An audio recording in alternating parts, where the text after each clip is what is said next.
On today's show, we have tips from experts on how to stay safe and healthy during this carnival season. Plus, in lifestyle, who knew women's fashion such as high heels and flats can be economic indicators? And energy-saving experts audits schools to determine energy-saving and renewable energy solutions. 15 on 15 starts right now. Thanks for joining us. I'm Yentl Lieuw. Carnival 60 is exciting this year. The routes are longer, there are more participants as well as spectators. It's safe to say it is even more important than ever to be protected and healthy during all events in order to enjoy them to the fullest. Dietitians from the hospital provides a few tips to keep everyone safe and happy this carnival season. Whether you are jumping in the carnival under the beating sun this year or watching it on the sidelines, proper nourishment is required, especially for the children and seniors. Here are some tips. Be sure to have a meal at the start of the day before leaving the house on parade day. Try to choose non-fat foods such as a sandwich with a drink or cornflakes with milk. Nutritionists puts an emphasis on hydration, so bring and drink plenty of water. Also, do not stay long hours without eating or drinking. The impacts are worse when you are standing in the heat and sun. Dietitians recommend cereal bars, crackers, and sandwiches without meat or mayonnaise. Other tips include wear fresh, light-colored clothing that protects you against the sun. Use sunblock. Take the sunblock with you and apply a few times during the parade. And also, wearing a hat is advisable. Heat and movement results in perspiration and loss of fluids, meaning this can lower your sugar levels. This is also the case if you decide to drink alcohol, so be safe and protected for carnival parades. Follow the tips that you just heard. Moving forward in other local news, a new campaign initiated by the Ministry of Social Affairs looks to focus on Aruba's young talents. Here's the story. The Youth Shine campaign recruited volunteers and staff of various NGOs to encourage teenagers and young adults, talent, high aspirations, and self-esteem. The Youth Shine program is being launched during Aruba's 60th anniversary carnival celebration, tying into the theme that youngsters should also shine like a diamond. This entails being conscientious of caring for their health, avoiding the use and abuse of controlled substances and alcohol. Instead, Youth Shine motivates kids to explore and develop their talent and interests. There are 3 chosen role models for Youth Shine, and they are all well-known young adults from Carnival. Various foundations, service clubs, and NGOs are taking part in the program to provide guidance for the next generation. Over the weekend, the 60th Carnival Youth Queen was elected. Here are the highlights from Friday's event. 7 girls between the age of 13 to 16 competed for the title of 2014 Carnival Youth Queen. The entertainment center in Takota had a full house. Everyone in the audience had their favorite. The energy level was high for the 51st Youth Queen election. 7 young beauty queens flaunted their costume, put a big smile on their face, and placed their best foot forward. The competition was fierce on the stage and even in the audience. The crowd went wild for their favorite. In the end, it was Dana Arens representing the TOB group. She was crowned the Youth Queen. Miss Arens took the title of Miss Popular, Best Costume, Best Speech, and Miss Satar for winning the SMS voting competition as well. Now, despite all the recognitions, when it came time to crown the queen, Dana was still in shock that she had won. Her acceptance was an emotional one. Gabriela Cruz, who represented Orangestad, was second runner-up. She was named Best in Show, and the first runner-up was Linzina Angela, the youth queen representing Champaign. The Carnival Youth Queen pageant entails a presentation of themed carnival costumes, speech by the candidate, followed by a performance showcasing each candidate's dancing talents and carnival spirit, from which a panel of a dozen judges select the winners.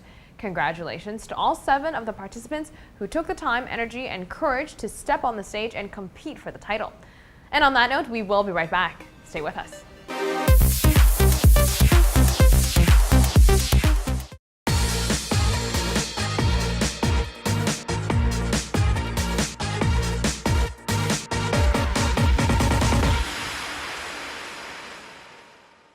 Welcome back from the break.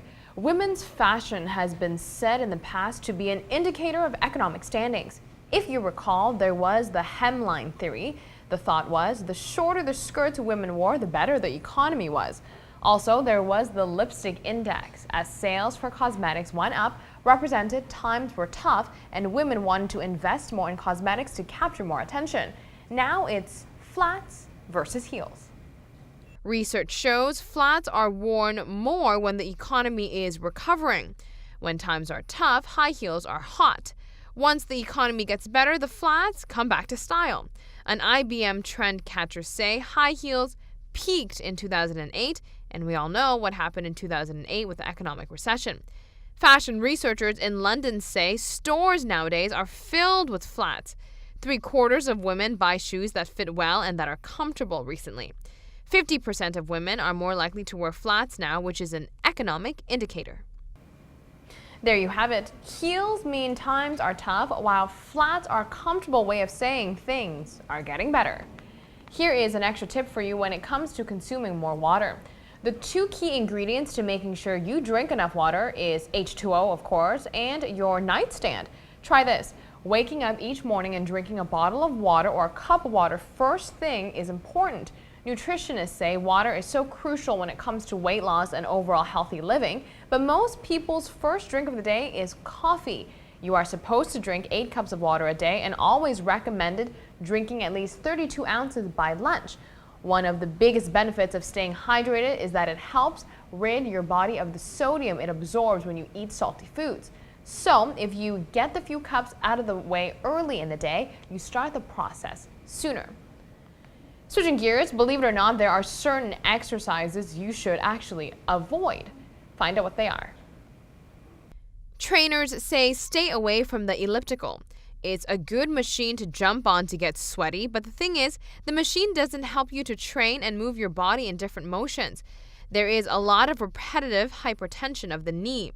Another exercise to avoid is the crunching abs machine. You will get a local muscular burn in the abdominals, but the movement causes back problems.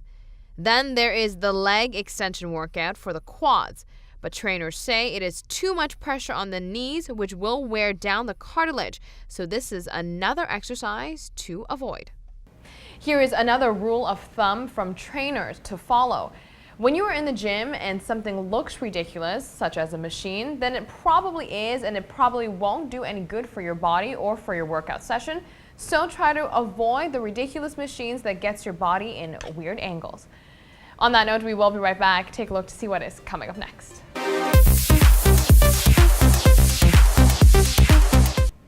The Green School Initiative, which aims to transition institutions in conserving more energy, is back on track.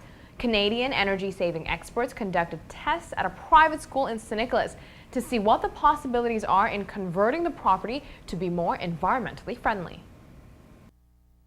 The Green School Initiative takes a look at the potential that various schools on the island have in saving more energy.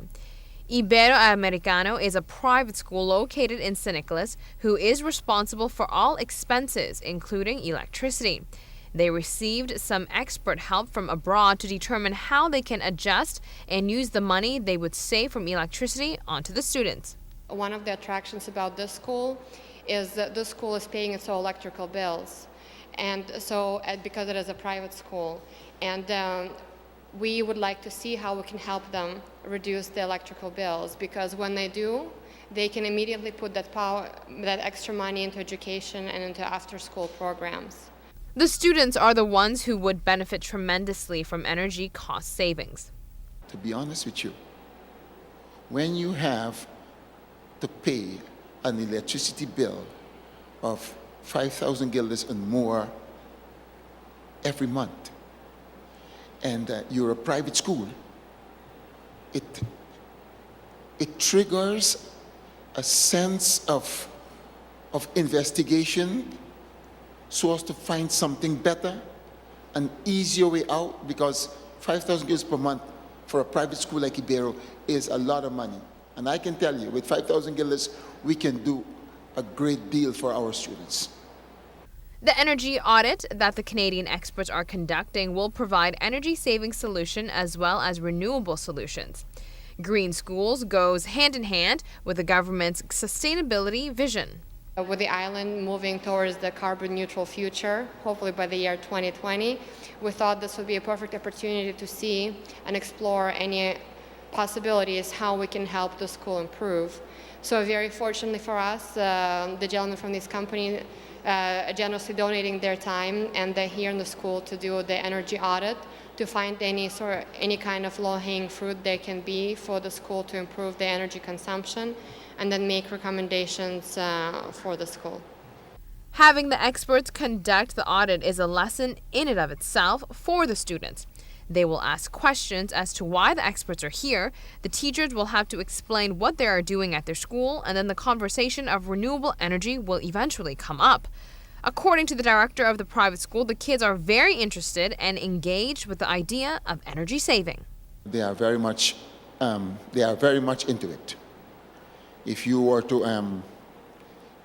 allow them, they would consume most of their school time in this science. And it's not only a science; it's a relevant science. It's a science towards which every education institution would have to point their focus. On the next show of 15 on 15, we will have the Canadian energy experts to explain further on energy saving and renewable energy solutions. That is our show for today. Thanks for watching. We'll be back here on Tuesday night starting at 7:15 p.m. right here on Channel 15 ATV. So we'll see you then.